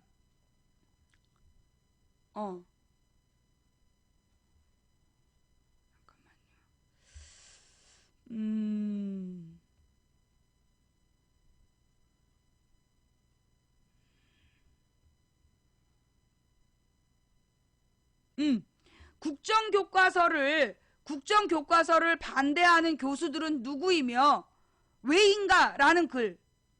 그게 이제 어제부터 돌기 시작했나봐. 오늘인가 어제부터 돌기 시작한 것 같아요. 여러 의원들의 아버지가 무슨 친일파였다라는 개소리는 돈지 한 일주일 됐고요. 어제부터 지금 돌리고 있는 게 뭐냐면 이제 국정교과서를 반대하는 교수들은 누구고 왜인가 이런 내용이야. 그래서 그 핵심 내용이 뭐냐면 그 국정교과서를 교수들이 반대하는 이유가 저작권 돈 받기 위해서다. 예. 그 저작권, 그러니까 그 교과서 시장이 약 뭐 400억인가 되는 시장이고, 이 국정교과서에 반대하는 교수들이 왜 반대하냐면, 각각 교과서를 통해서 각각 저작권료를 받을 수 있는데, 이걸 국정교과서를 만들면 그걸 못 받게 되기 때문에 국정교과서에 반대하는 짓거리를 하고 있다. 요런 내용의 글이에요. 예, 그런 글이야. 자, 그렇다면 여기에다가 우리가 뭐라고 써야 되느냐? 지금 이게 전체 교과서 시장이 약 400억이다. 그렇다면 그 400억의 교과서 시장 중에 그 저작권료를 받는 사람들은 수십 명의 교수 혹은 수백 명의 교수가 나눠서 갖는 거예요. 그럼 1인당 받는 비용이 일반적인 저작권하고 크게 다르지가 않아. 그러면 이건 뭐야? 현재 수십 명, 수백 명이 고생해서 만든 각각의 교과서에 대해서 정당하게 지급되는 저작권료가 문제가 있다라는 논리로 지금 글을 퍼돌리고 있는데, 그렇다면 말을 바꿔보면 지금 단군 조선을 부정하고 위만 조선이 고조선의 시초다라고 주장하고 친일을 정당화하고 친일파의 만행을 정당화하고 독재를 미화하는 교과서를 쓴 소수의 그 교수들이 400억을 다 먹는다는 거 아니야. 지금 대다수 교수들이 국정교과서의 폐단을 지적하고 있는데, 이게 마치 돈에 눈이 어두워서 돈 욕심에 국정교과서를 반대한다는 식으로 주장하고 있는 자들의 논리는 반대로, 그러면 그 6명이서 400억 다 먹겠다는 거 아니야. 그런 거지같은 교과서 써놓고. 그러니 그 내용은 뭐다? 말 같지도 않은 주장이다. 도리어 지금 교수들이 책을 썼어. 거기에 대한 저작권료는 당연히 지급돼야 돼. 그러나 국정교과서는 소수가 수백억을 나눠먹는 거야. 지들끼리 나눠먹는 거야. 거기다 개떡 같은 교과서를 써놓고. 그러니 그런 국정교과서 그래서 반대해야 된다. 그래서 반대해야 된다. 그 부분을 알고 계셔야 된다. 이게 뭔 말인지 이해가 돼요? 무슨 얘기인지 이해가 되세요? 제가요, 우리 망치부인 방송을 어떤 수업에서 90초인가에 썼대. 망치부인 방송을 90초를 썼고, 그 90초 동안, 아니, 몇 분을 썼는지 모르겠다. 90초라고 본 것 같은데, 2,500명이 봤다는 거야. 그래서 그 2,500명이 망치부인 방송을 봤다고 나한테 2,600만 원을 주더라니까. 근데 그 2,600만 원 중에서 저작권료를 나한테 주는 거야. 그 2,600만 원 중에서 협회, 저작권 협회에서 내 거를 찾아서 증명을 해줬기 때문에, 그 사람들이 뭐 몇백만 원 가져가고, 세금 내고, 그리고 나한테 1,800만 원을 준 거예요. 저작권료라는 건, 당연히 받아야 될 내용이야. 그렇잖아요. 지금 8종 교과서에 한 가지 교과서를 만들기 위해서 교수들만 한 권당 10여 명이 붙어. 한 권당 10여 명이 붙고 보조 연구위원들까지 하면 수십 명이 한 권의 책을 만들어요. 그러면 수십 명이 한 권의 책을 만드니 8권이면 8종류면 그 수백 명이 그 저작권료를 나눠서 정당한 자신들의 지적인 재산을 팔고 받는 정당한 보수야. 일하고 받는 임금이랑 똑같은 거야. 근데 그게 마치 더럽고 뭔가 문제 있는 돈인 것처럼 그렇게 지금 카톡으로 교수들이 역사 교과서를 반대하는 이유가 그 돈 때문이다. 이런 개소리가 지금 퍼지고 있다는 거야. 뭔 말인지 알겠어요?